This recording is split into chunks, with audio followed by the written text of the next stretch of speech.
오늘 하나님의 말씀은 에스겔 24장 15절에서 27절에 있는 하나님의 말씀 함께 나누도록 하겠습니다. 우리 함께 한 목소리로 합독하도록 하겠습니다.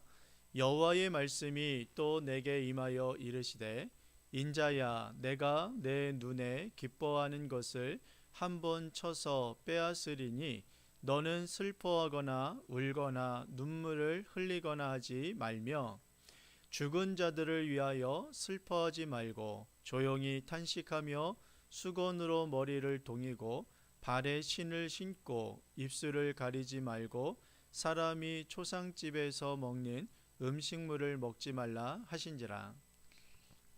내가 아침에 백성에게 말하였더니 저녁에 내 아내가 죽었으므로 아침에 내가 받은 명령대로 행하매 백성이 내게 이르되 내가 행하는 이 일이 우리와 무슨 상관이 있는지 너는 우리에게 말하지 아니하겠느냐 하므로 내가 그들에게 대답하기를 여호와의 말씀이 내게 임하여 이르시되 너는 이스라엘 족속에게 이르기를 주 여호와의 말씀에 내 성소는 너희 세력의 영광이요 너희 눈의 기쁨이요 너희 마음의 아낌이 되거니와 내가 더럽힐 것이며 너희의 버려둔 자녀를 칼에 엎드러지게 할지라.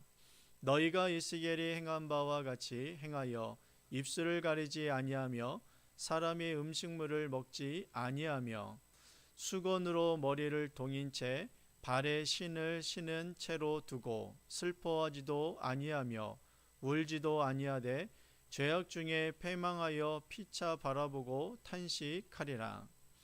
이와 같이 에스겔이 너희에게 표징이 되리니 그가 행한 대로 너희가 다 행할지라. 이 일이 이루어지면 내가 주 여호와인 줄을 너희가 알리라 하라 하셨느니라. 인자야, 내가 그 힘과 그 즐거워하는 영광과 그 눈이 기뻐하는 것과 그 마음이 간절하게 생각하는 자녀를 데려가는 날, 곧 그날에 도피한 자가 내게 나와서 내 귀에 그 일을 들려주지 아니하겠느냐. 그날에 내 입이 열려서 도피한 자에게 말하고 다시는 잠잠하지 아니하리라. 이같이 너는 그들에게 표징이 되고 그들은 내가 여호와인 줄 알리라. 아멘.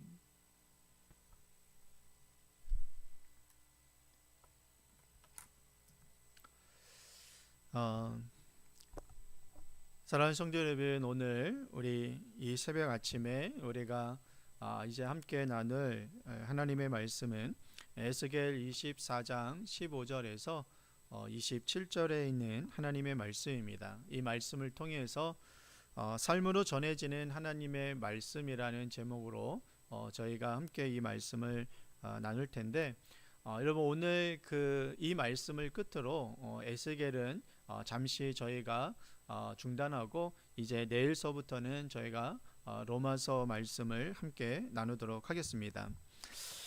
사랑하는 성도 여러분, 오늘 우리가 나눌 이 말씀은 에스겔에 있어서 매우 특별하면서도 매우 가슴 아픈 장면을 우리들에게 보여주고 있습니다.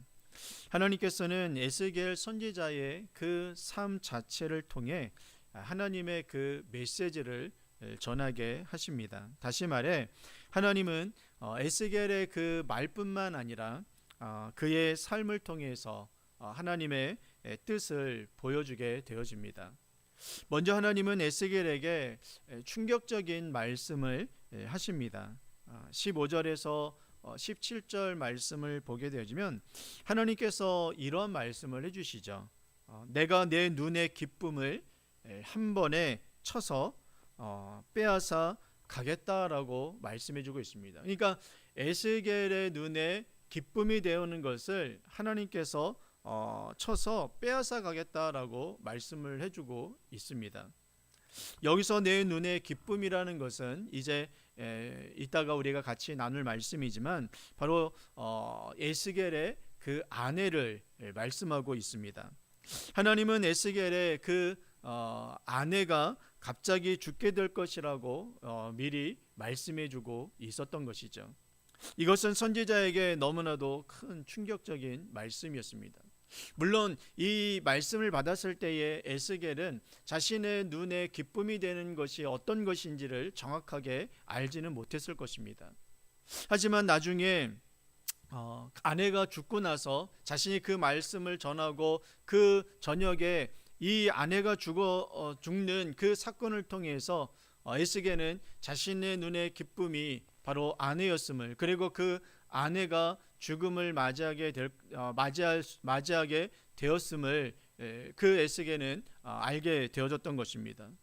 그런데 그 이야기를 하고 하나님께서 더 놀라운 명령을 하시게 되어지죠. 그것은 하나님은 에스겔에게 내 눈에 기쁨이 되어지는 것을 걷어갔을 때에 너는 그것에 대해서 슬퍼하지 말라라고 말씀해 주고 있습니다. 울지도 말고 애도하지도 말라라고 명령하시죠. 당시 이스라엘 사람들은 이 가족이 죽으면 크게 울고 애곡하며 슬퍼하는 것이 당연한 행동이었고 일이었습니다. 여러분 그렇지 않겠습니까? 내 가족이 또 내가 사랑하는 이가 여러분 죽음을 맞이하게 되어지면 어찌 여러분 애도하지 아니하고 또한 슬픔 가운데에 여러분 울지 않을 수가 있겠습니까? 그런데 하나님은 에스겔에게 그런 애도의 행동을 하지 말라라고 말씀하고 있다라는 것이죠. 이것은 매우 특별한 상징적인 행동이라는 것입니다. 사람들에게 어떤 궁금증을 일으키는 행동이었던 것이죠. 그래서 하나님은 에스겔의 이 삶을 통해서 바로 이스라엘 백성들에게 매우 중요한 메시지를 보여주시려고 하시는 그 의미를 담고 있었다라는 것입니다. 그래서 여러분 실제로 이제 에스겔의 아내가 죽음을 맞이하게 되어집니다. 18절 말씀을 보면 에스겔은 아침에 좀 전에도 말씀드렸듯이 백성들에게 하나님의 이 말씀을 전하게 되어집니다. 그리고 그날의 저녁에 그의 아내가 죽음을 맞이하게 되어진 것이죠. 사랑하는 아내를 잃은 것은 누구에게나 큰 슬픔입니다. 그러나 에스겔은 여러분 하나님의 그 말씀에 순종을 하게 되어집니다. 슬픔과 애도, 울지 않는 그런 행동을 보여주게 되어지죠. 그러니 여러분 이 모습을 본 사람들이 여러분 희한하게 이상하게 생각하지 않겠습니까? 아니 자신의 아내가 죽음을 맞이하게 되었는데 애도하지도 아니하고 슬퍼하지도 아니하고 울지도 아니하는 그 모습을 바라보면서 이상하게 생각했을 것입니다. 그래서 사람들은 에스겔에게 묻습니다. 당신이 이렇게 행동하는 것이 무슨 일이고 우리와 어떤 관계가 있습니까? 라고 묻게 되어지는 것이죠. 사람들은 에스겔의 이 행동이 단순히 개인적인 일이 아니라 어떤 중요한 의미가 있다라는 것을 그들은 느끼기 시작했던 것입니다. 그래서 에스겔은 그 의미를 이제 설명하게 되어지죠. 20절과 21절 말씀에 에스겔은 하나님께서 하신 말씀을 그들에게 전하게 되어집니다. 하나님은 바로 예루살렘 성전이 파괴될 것이라는 것을 말씀해 주었다는 것이죠. 즉 이스라엘 백성들에게 여러분 성전은 얼마나 중요한 곳입니까? 마치 그 성전은 그들의 자랑이었고 영광이었고 하나님을 만나는 장소, 거룩한 곳이었습니다. 여기서 중요한 표현이 다시 등장하게 되어지죠. 바로 눈의 기쁨이라는 말이 다시 나오게 되어집니다. 바로 이스라엘 백성들에게 눈의 기쁨이 되었던 것은 바로 어떤 것이냐면 바로 예루살렘 성전이었던 것이죠. 그런데 하나님께서 그 예루살렘 성전을 걷어가신다는 것입니다. 파괴가 되어진다는 것이죠. 에스겔에게 아내가 그의 눈에 기쁨이 되었던 것처럼 이스라엘 백성들에게는 이 성전이 그들의 눈의 기쁨이었던 것입니다. 그들은 성전을 보면서 안정과 자부심을 가지고 있었던 것이죠. 그러나 하나님은 그 성전이 더럽혀지고 계속 더럽혀지게 되어지니 결국 무너지게 될 것이라는 것을 말씀해 주셨던 것입니다. 그리고 예루살렘에 있는 자녀들도 곧 죽게 될 것이다라고 말씀해 주신 것이죠. 이러한 이 하나님의 메시지를 바로 에스겔의 이 삶을 통해서, 이 모습을 통해서 메시지로 전해 주셨던 것입니다. 그래서 여러분, 이 하나님은 그때 사람들의, 백성들의 반응이 어떻게 될 것인지도 말씀해 주셨죠. 이러한 예루살렘의 성전이 무너지게 되어지고 파괴되어져서 그들의 눈에 기쁨이 되어진 것이 없어지고 걷어지게 되어지는 그때에 이스라엘 백성들의 반응이 어떠한지를 하나님께서 또한 말씀해 주셨습니다. 여러분 22절과 23절을 보게 되어지면 백성들은 그 모습을 보면서도 울지도 못하고 애도하지도 못하게 되어진다라고 이야기합니다. 왜냐하면 그들에게 닥칠 재앙이 너무나도 크기 때문이죠. 너무 큰 충격과 절망 속에서 그 슬픔조차 낼 수 없는 그러한 그 슬픔조차 낼 수 없는 힘이 없게 되어짐을 말씀해주고 있었다라는 것입니다. 그리고 말씀은 이렇게 이야기합니다. 바로 너희가 너희 죄악 가운데에서 쇠하게 되어질 것이다 라고 말씀해 주신 것입니다. 여러분, 이 말은 너희들의 죄 때문에 점점 너희의 세력이 약해지고 무너지게 될 것이라는 것을 우리들에게 말씀해 주신 것입니다. 결국 이 모든 일은 그들의 죄에 대한 하나님의 여러분 심판이었다라는 것이죠. 이어서 하나님은 이 모든 사건의 목적을 이제 말씀해 주셨습니다. 여러분 24절에서 하나님은 에스겔이 이스라엘 백성들에게 표징이 된다라고 말씀해 주고 있습니다.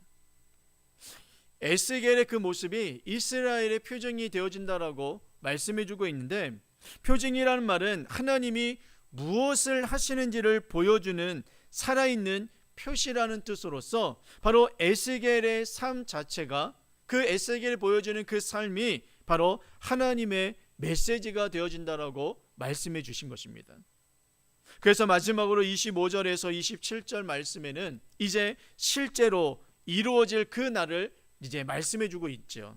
바로 예루살렘이 멸망하는 날, 그 소식을 전하는 사람이 에스겔에게 찾아오게 되어집니다. 그 멸망한 모습을 보고 에스겔에게 찾아옵니다. 그때 에스겔의 입이, 여러분 닫혔던 그의 입이 다시 열리게 되어집니다. 그동안 에스겔은 하나님께서 말씀하실 때만 말할 수 있었습니다. 그런데 그 심판이 있은 그 이후, 그 심판이 있었다라는 것을 듣게 된 그 에스겔은 그 이후서부터 이제 자유자재로 그의 입술을 열어서 말을 하게 되어진다는 것이죠. 왜냐하면 심판이 이루어진 그 이후 하나님께서 회복의 말씀을 그 에스겔을 통해서 전하시려고 했기 때문이라는 것입니다. 그래서 그의 입이 여러분 자유롭게 열려지게 되어진 것이죠. 사랑하는 성도 여러분, 오늘 말씀을 통해서 우리들에게 주시는 가장 중요한 영적 교훈은, 하나님은 때때로 우리의 그 삶 자체를 통해서 하나님의 말씀을 드러내신다는 것입니다. 어쩌면 때때로가 아닙니다. 하나님은 늘 우리와 함께 거하시고 우리와 동행하심으로 인하여서 우리를 통해서 하나님이 어떤 분이신지를 우리를 통해서 나타내 보이신다는 것이죠.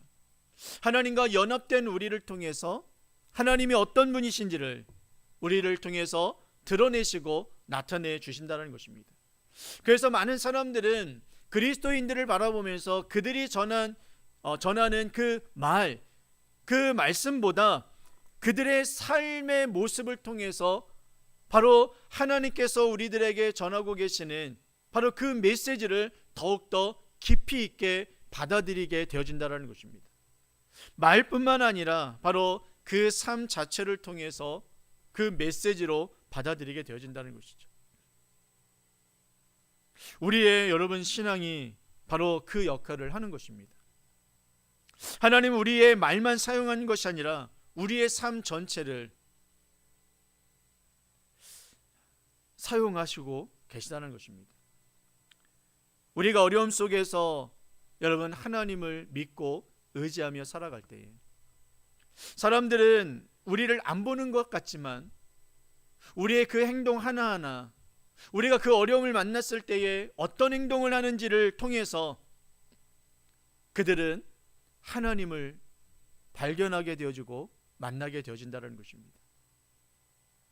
우리가 어려움 속에서 하나님을 믿고 살아갈 때에, 하나님을 그 상황 속에서, 우리가 그 고난 속에서 하나님을 원망하지 아니하고 또한 다른 이들을 원망하지 아니하고 우리가 믿음으로 하나님 앞에 나아가는 그 신앙의 모습을 바라볼 때에 그 삶 자체가 바로 하나님을 증거하는 메시지가 되어진다는 것입니다. 사람들은 설교보다 여러분 삶을 더 크게 봅니다. 우리의 태도와 우리의 믿음을 통해서 하나님이 어떤 분이신지를 그들은 발견하게 되어지고 그들은 알게 되어진다는 것입니다. 그래서 여러분, 우리는 이러한 기도를 해야 하는 것입니다. 하나님, 제 삶이 하나님의 말씀을 보여주는 삶이 되게 하여 주옵소서. 저를 통해서 하나님이 드러나기를 원합니다. 저를 통해서 그 하나님의 그 사랑하심이 우리의 육신적인 눈으로 보여지지 아니하는 그 하나님을 우리의 삶을 통해서 많은 사람들이 볼 수 있도록 하나님, 저를 사용하여 주옵소서. 여러분, 우리가 이 기도를 하나님 앞에 드리게 되어질 때에 하나님은 우리를 통해서 하나님의 살아계심을 나타내는 표징으로 우리를 사용하게 되어질 것입니다. 사랑하는 성도 여러분, 오늘 이 새벽에도 우리가 그냥 말뿐만 우리가 기도하고 돌아가는 것이 아니라 진정으로 하나님, 오늘 하루의 삶을 통해서 정말 하나님을 보일 수 있는, 하나님이 증거되어 줄 수 있는 그 귀한 삶으로 저를 인도해 주옵소서. 그 하나님의 사명을 가지고 바로 오늘 하루도 살아가는 하나님의 진정한 백성, 자녀가 되게 하여 주옵소서라고 여러분 기도하며 이 교회의 문을 나가셨을 때에 정말 여러분 하나님의 그 말씀대로 살아가며 또 하나님의 그 말씀으로 인해서 하나님의 사랑하심, 하나님의 살아계심을 또한 증거하며 나아가는 저희 모두가 되어지기를 주님의 이름으로 축원을 드리겠습니다. 기도하겠습니다. 사랑과 은혜가 충만하신 아버지 하나님, 은혜를 감사합니다. 저희들을 사랑으로 인도해 주시고 우리가 말뿐만이 아닌 바로 우리의 삶을 통해서 살아계신 하나님을 증거하고 살아계신 하나님이 어떤 분이신지를 나타낼 수 있는 하나님의 자녀들이 되어줄 수 있도록 인도해 주옵소서. 오늘도 이 귀한 시간, 귀한 말씀을 부여잡고 기도하며 나아가는 우리 성도님들에게 크신 은혜와 은총을 베풀어 주옵소서. 예수님의 이름으로 감사하며 기도드리옵나이다. 아멘.